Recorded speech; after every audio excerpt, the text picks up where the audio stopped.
Hello, good afternoon guys. Kasabong Luzon, Visayas, Mindanao. Nandito naman ako sa umaga na ito ngayon magpakita puriwa sample sa inyo. Pagpasensya nyo pala ako, hindi ako nakapag-upload kahapon dahil busy ako dahil Pasko. Kaya ngayon lang ako gumagawa ng aking videos. Ito siya, process ko ng sweeter gray. 9 months na ito. Di-post ko to kanina nga kung sino yung mga gusto, pwedeng i-out ko to kung magkasundo sa presyo. May kumuha na agad.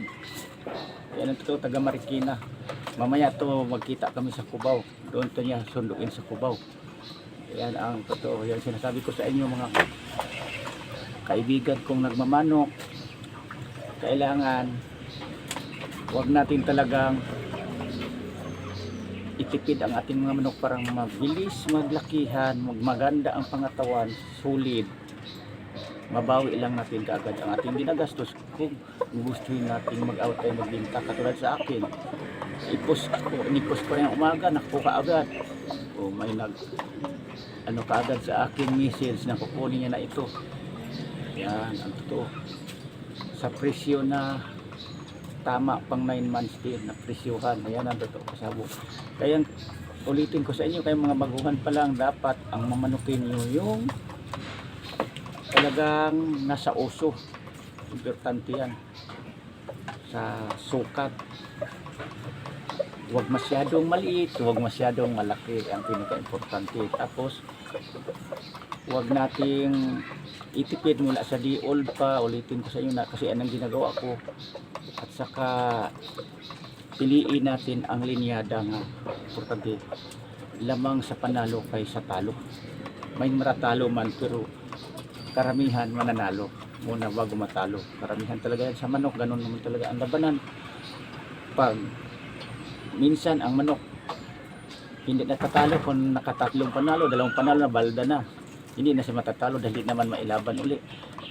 Yan ang karamihan sa mga manok na naging palahi o bugkak, baldado, hindi na pwedeng ilaban. Yan ang hindi na matalo. Pero yung mga walang balda, ilaban-laban natin, talagang may talo tayo dahil sabong yan. Pero kung ang i-bugkak natin, mga baldado kayo ang ginagamit ko na mga grease at saka pula, karamihan talaga sa mga inaanak niyan, magdaan mo na talaga ng mga panalo. Yan totoo kasabong. Nagdepende na lang din sa atin yan. Kung nasa inyo na kaganito, nasa kanya na, sa pag-alaga niya, sa pagpili na, sa kalabanin niya, ulutan niya. Yan totoo kasabong. O sa pagkondisyon na, nasa kanya na yan. Kanya-kanya tayo mga sabungiro, kanya-kanya ang diskarte natin sa pagkondisyon, pag-alaga, kung ilalaban na natin ang ating alagang manok. Yung totoo kasabong. Nasa atin yan. Tayong nagmay-ari ang nakakaalam niyan sa sikreto kung paano natin ihanda ang ating manok na mga saktuhan natin sa vitamins, sa gamot, inject, para nga makamit natin talaga ang lamang tayo sa panalo kaysa talo. Kasi pagdating sa basahan, kung ang manok natin sakto sa conditioning, hindi tayo agrabyado pagdating sa basahan.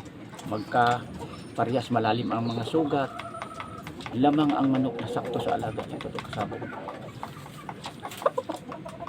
Yan lang ang maibigay kong tip sa inyo sa araw na ito, na ang manukin natin yung hindi tayo logi sa ginagastos natin. Kung ibinta natin ang mabili at saka kung ilalaban man natin, lamang tayo sa panalo kaysa talo.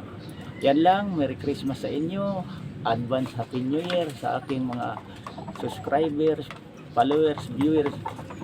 Maraming salamat talaga sa inyo nga pag-support sa aking YouTube Kalyaw Kasabong TV, sa aking channel. Maraming salamat talaga sa inyo. Ulitin ko, advance Happy New Year sa atin nga lahat. Yan lang. Thank you. Bye-bye.